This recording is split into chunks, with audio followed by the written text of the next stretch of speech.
odds are you sometimes feel like you're swimming in molasses. Your strokes are good, with power in them, but you're just not moving forward as fast as you'd like. You look at your to-do list at the end of the day, and too many items aren't yet scratched off and will lengthen tomorrow's list. Quite possibly then, you berate yourself for this and wish you were more organized. You doggedly resolve to do better. I would like to teach you a few pointers about how to be successful, but before I do, I have to ask you to watch your mental chatter. Be careful that you don't label things as bad and that you don't condemn yourself. Remember, Rome wasn't built in a day, and hardly anything can be enjoyed in a hurry. I think success, first of all, is knowing my purpose in life. As I have watched and observed successful people, what I have discovered about them is they really have figured out why they're here. And knowing their purpose in life is a stability for them.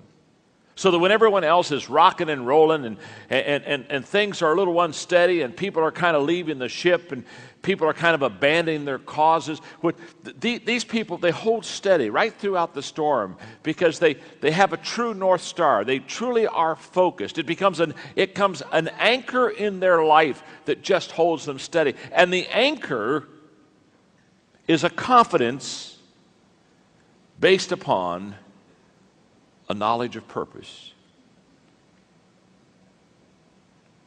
Someone said that there are two great days in a person's life: the day that they are born and the day they discover why. I'm here to tell you, highly successful people, they've discovered why. What makes achievers excel? Why do some people skyrocket while others plummet? There is no doubt in my mind that there are many ways to be a winner, but there is really only one way to be a loser, and that is to fail and look not beyond the failure. How people see failure and deal with it, whether they possess the ability to look beyond it and keep achieving, impacts every aspect of their lives. One man said, "Failure nowadays is more common than success. Poverty is more prevalent than wealth, and disappointment more normal than arrival at a goal." Training for failure. Yes, that is a great concept, and it's the idea that prompted me to write a book. I want to help you train for failure. I want to help you learn how to confidently look the prospect of failure in the eye and move forward anyway. Because in life, the question is not if you will have problems, but how are you going to deal with the problems that arise? Are you going to fail forward or backward? In life, you got to put the points on the board. I mean, we build a society today where people love to make excuses, love to blame someone else, love to put their problems on someone else's back. You got to take responsibility for where you're at in your life and go from there, even if where you're at isn't your own fault. See, I understand bad things happen to people. You have poisonous people come into your life that leave you in a bad situation.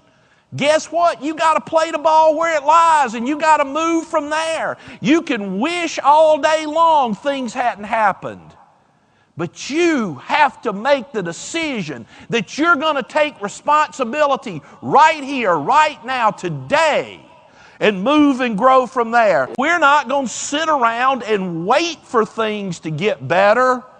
We're going to make things better. One of the things I've most learned is success is a journey. It's a process. It's not a destination. It's not like you're going to look out one day and say, there it is, there's that place I want to be called success. It's a step-by-step, day-by-day journey. And it starts right here, way before it gets to the wallet. Way before you improve that position, you got to improve this position. You got to improve your thinking.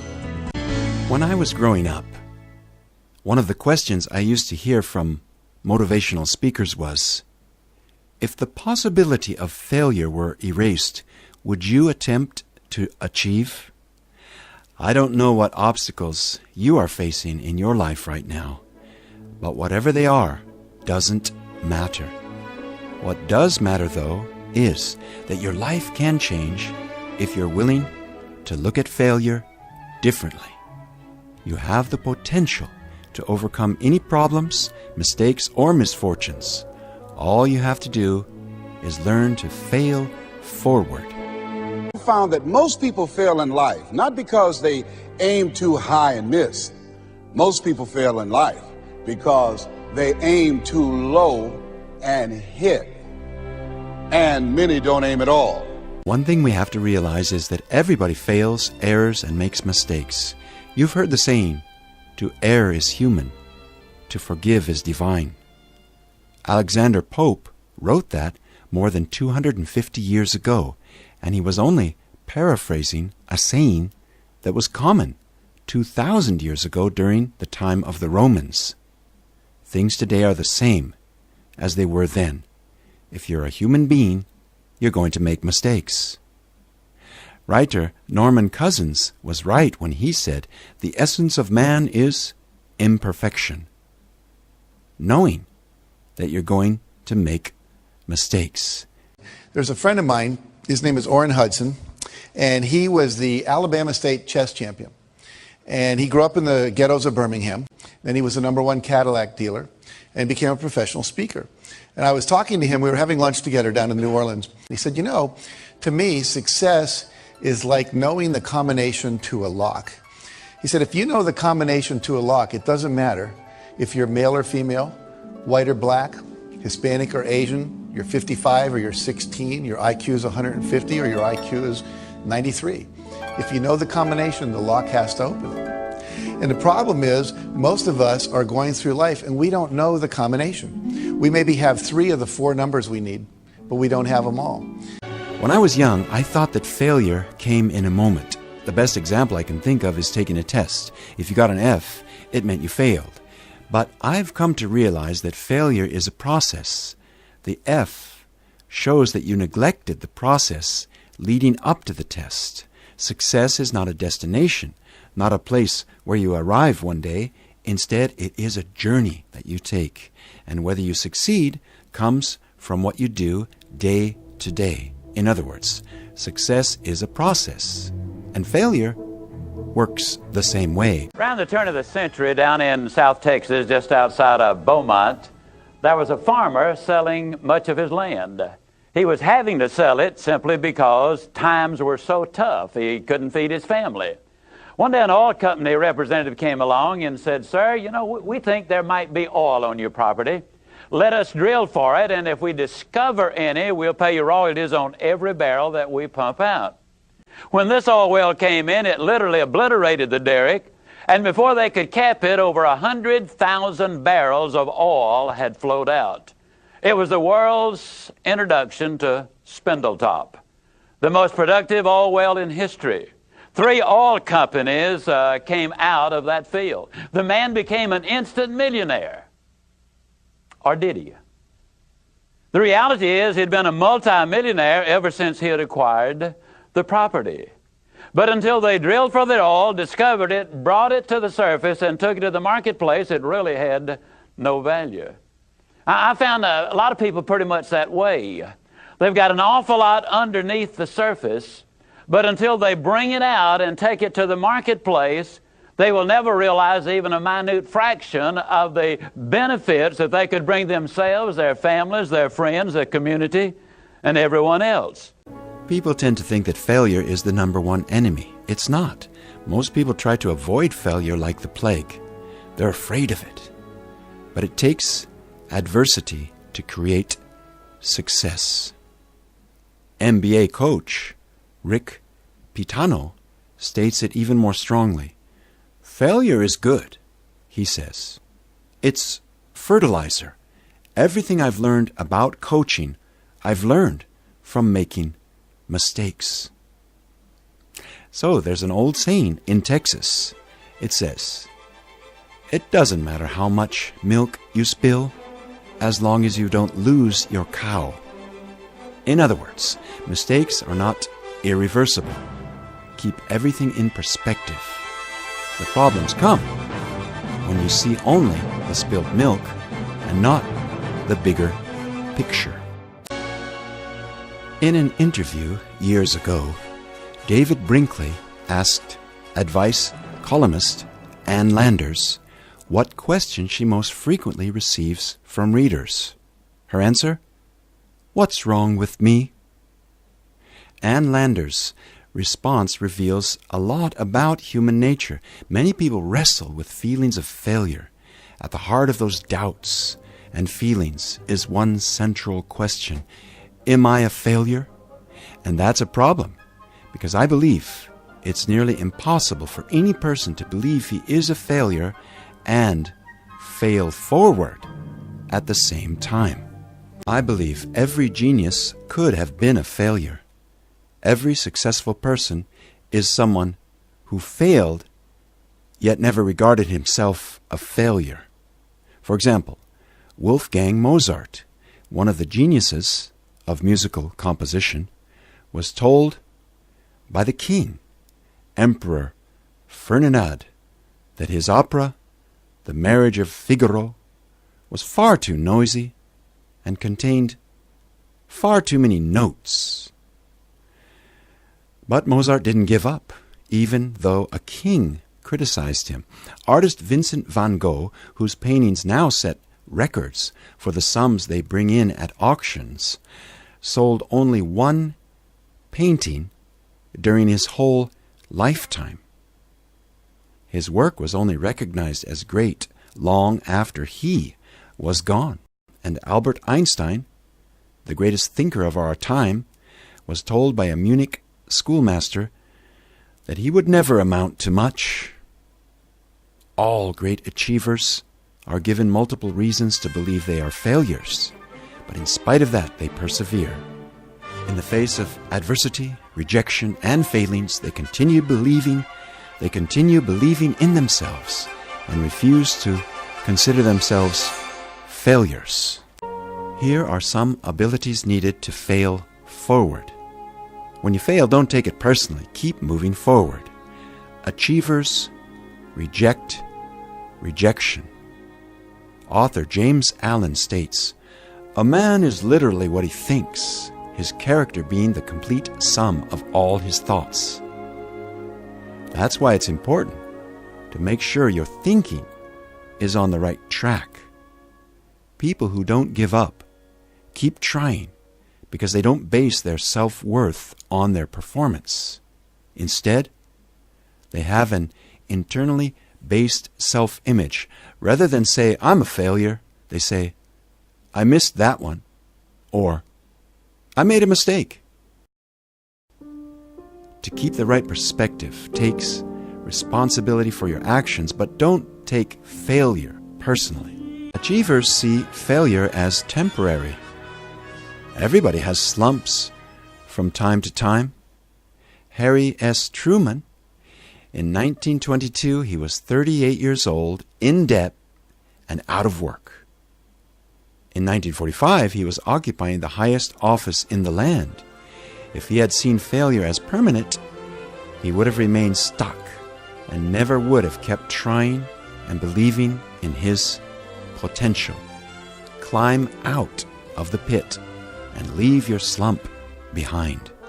Achievers focus on strengths.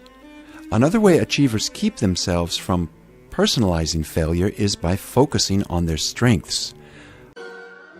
If you follow sports these days, you've heard a lot of talk about the selfishness of professional athletes. The recent criticism has been especially harsh toward pro basketball players because the feeling is that too many players possess a me-first mentality. Critics often point to the difference in performance when the men's and women's basketball teams in the 1996 Olympics. The amount of talent on the men's team far outweighed that of their opponents, yet the players sometimes found it difficult to play together as a team. And their team was called the Dream Team, but each player was such a famous hotshot they couldn't work together as a team. Meanwhile, the women virtually defined teamwork with their noteworthy performance that year. And here's the second way many people fail: a negative attitude. Your reaction to the circumstances of your life has everything to do with your well-being and your success. If your circumstances constantly get you down, then maybe it's time for a change. Not a change in your situation, but in your attitude.